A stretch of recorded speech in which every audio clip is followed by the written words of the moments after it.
Hello दोस्तों, शिक्षण कुंज में आपका स्वागत है। मैं हूं आशुतोष। आज मैं आपसे बात करूंगा रेशनल नंबर के बारे में। रेशनल नंबर क्या होते हैं?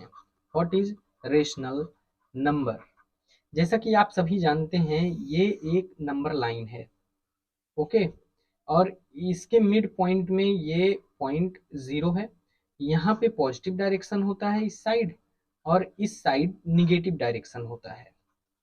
ठीक। और यहाँ पे अगर हम नंबर को रिप्रेजेंट करें तो मान लेते हैं ये एक है, ये दो है, ये तीन है, ये चार है, ये पाँच है। और इधर ये -1, ये -2, ये -3, ये -4, ये -5 और ये -6 एंड सो ऑन, ऐसे ये बढ़ते जाएंगे।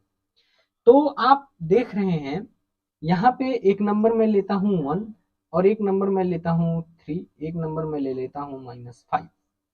इसको हम 1/1 लिख सकते हैं, इसको हम 3/1 लिख सकते हैं, इसको हम -5/1 लिख सकते हैं। तो रेशनल नंबर को अगर हम सपोज करें कि कोई एक रेशनल नंबर आर है, कोई एक नंबर आर है, अगर उसे p/q के फॉर्म में लिखा जा सकता है, जहां पे q जीरो ना हो, q is not equal to zero, तो वह नंबर क्या कहलाएगा? रेशनल नंबर कहलाएगा।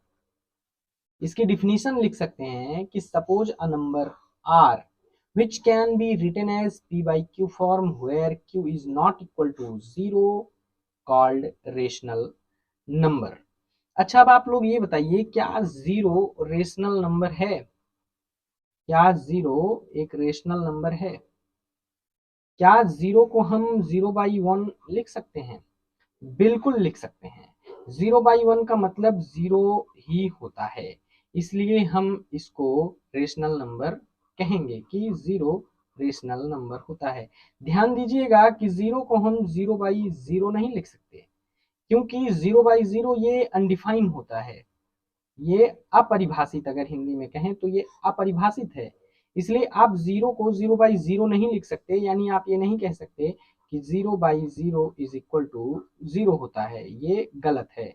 0/0 अनडिफाइन होता है, जीरो को हम 0/1 लिख सकते हैं।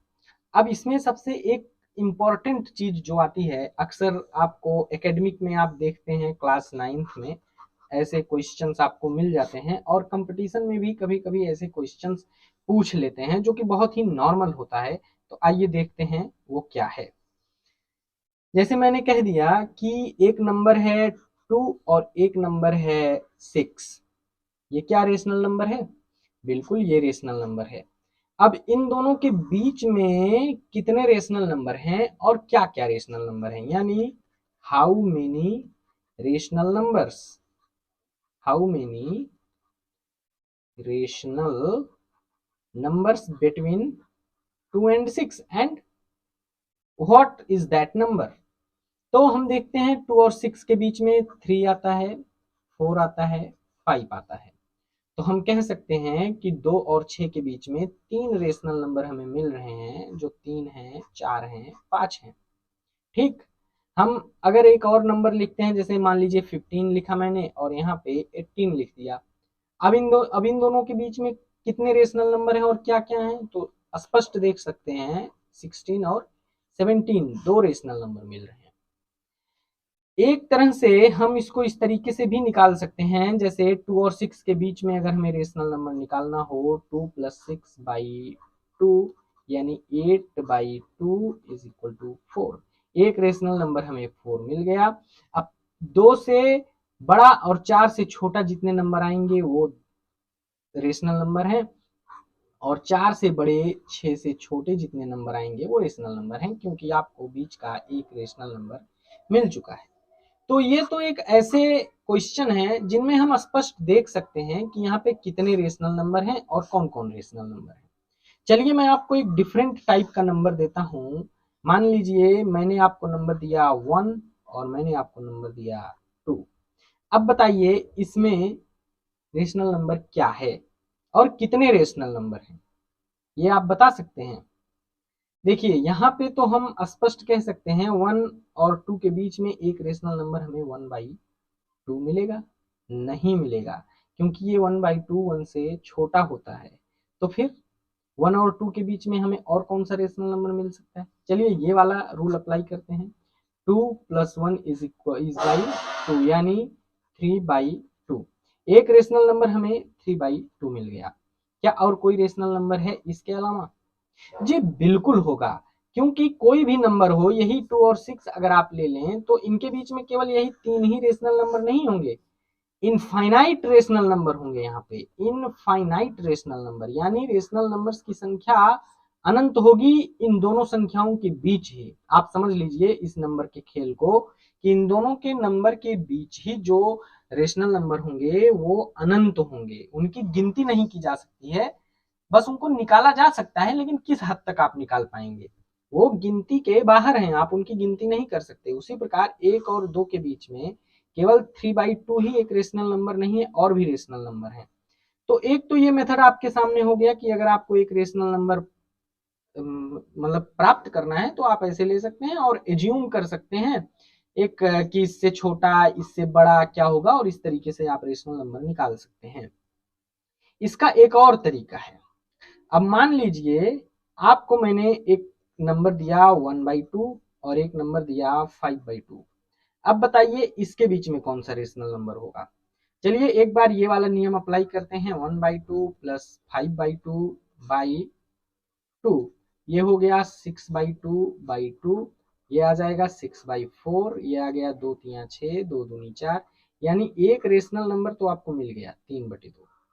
मैं आपसे कह रहा हूं आप 4 और रेशनल नंबर को निकालिए 1/2 और 5/2 के बीच में। तो इसके लिए हम क्या करेंगे? देखिए डिनोमिनेटर इसका बराबर है, तो सीधे सीधे हम 2/2, 3/2, 4/2 और 5/2 तक हम जाएंगे, इसके आगे नहीं जा सकते, क्योंकि इनका डिनोमिनेटर बराबर है। तो सीधे सीधे हम इसके न्यूमरेटर को बढ़ाते चले जाएंगे एक एक, और हम 5 तक जाएंगे, क्योंकि 5 के बाद हमें नहीं निकालना है, 1 और 5 के बीच में ही निकालना है, 1/2 और 5/2 के बीच में। तो देखिए आपको 3 रेशनल नंबर ऐसे ही मिल गए, 1/2 और 5/2 के बीच में, ये हो जाएगा 1, ये हो जाएगा 3/2 जो हमने इस विधि से निकाल लिया था, और एक हो जाएगा 2। ये 3 रेशनल नंबर। लेकिन मैं तो आपसे कह रहा हूं कि 4 रेशनल नंबर आपको निकालना है, ठीक है? तो 4 रेशनल नंबर निकालने के लिए चाहे आप 1/2 1 के बीच कोई एक रेशनल नंबर ऐसे निकाल लीजिए, या 1 से 3/2 के बीच में निकाल लीजिए, या इनमें से किसी भी नंबर के बीच आप कोई एक और रेशनल नंबर निकाल लेंगे अगर, तो रहेगा 1/2 और 5/2 के बीच में ही। तो चलिए 1/2 और 2 के बीच का हम रेशनल नंबर निकालते हैं। इस विधि से ही निकाल सकते हैं। 1/2 + 2/2, ये आ गया 5/2/2, ये आ गया 5/4। तो एक और रेशनल नंबर हमें इनके बीच का मिल गया 5/4। तो ऐसे भी हम रेशनल नंबर बहुत ही आसानी से कैलकुलेट कर सकते हैं। तो ये तो बहुत छोटे छोटे नंबर थे, और इसलिए हम इनको इस तरीके से निकाल सकते थे। आइए इसी तरीके से हम बड़े नंबर को कैसे निकालते हैं वो देखते हैं। चलिए मान लीजिए आपके पास एक नंबर है 15/27 और 38/54। ये मैंने कैलकुलेशन आसान हो इसलिए ऐसा नंबर लिया है। अब देखिए यहाँ पे डिनोमिनेटर 27 है, यहाँ पे डिनोमिनेटर 54 है। अब हमें डिनोमिनेटर को बराबर करना है। अब चूंकि यहाँ पे 54 है, यहाँ पे आपको 54 बनाना है, तो यहाँ पे 2 से डिनोमिनेटर और न्यूमरेटर में हम मल्टीप्लाई करेंगे, तो ये आ जाएगा 30/54 और ये आ जाएगा 38/54। अब आपको बहुत आसानी से इन दोनों के बीच के जो रेशनल नंबर है वो आपको मिल जाएंगे, जैसे 31/54, 32/54, 33/54, 34/54, इसी तरीके से आप जाएंगे 38/54 तक। अब आपको इतने रेशनल नंबर मिल गए इन दोनों के बीच। चलिए एक हार्ड कैलकुलेशन वाला क्वेश्चन लेते हैं, ठीक है? आइए देखते हैं। चलिए मैं एक नंबर ले लेता हूँ 97, और एक नंबर ले लेता हूँ 18, और एक नंबर ले लेता हूँ 57, और एक नंबर ले लेता हूँ 20। अब हमें इसका डिनोमिनेटर 18 है, इसका डिनोमिनेटर 20 है, इसके डिनोमिनेटर को बराबर करना है। इसके लिए हम क्या करेंगे, इसके लिए आप 18 और 20 का एलसीएम ले लीजिए। 18 और 20 का आप एलसीएम ले लीजिए, जो एलसीएम आएगा उसी से इसमें गुणा करिए, आपको इसका डिनोमिनेटर इक्वल मिल जाएगा। तो चलिए 18 और 20 का हम एलसीएम लेते हैं, कितना आएगा ऐसे ही निकाल लेते हैं। 2 दहम 20 और 2 से 9, 2 पंचे 10, फिर 3 से 3 त्रिका 9, 5, एक बार 3 से और जाएगा और एक बार 5 से और जाएगा। तो 2 दूनी 4, 3 12, 3 36, पंचे 180।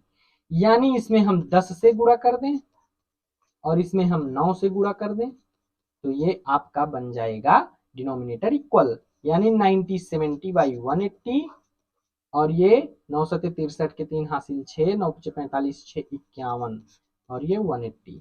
अब देखिए डिनोमिनेटर इक्वल हो गया, लेकिन ये संख्या यहाँ पे बड़ी है, ये संख्या यहाँ पे छोटी है।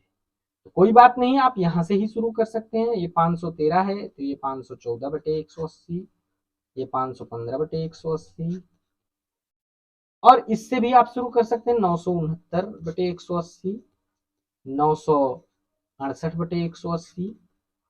अब आप जो भी रेशनल नंबर, जितना भी रेशनल नंबर आप काउंट करना चाहें, आप इसमें बढ़ाते जाएं, आपको रेशनल नंबर मिल जाएंगे।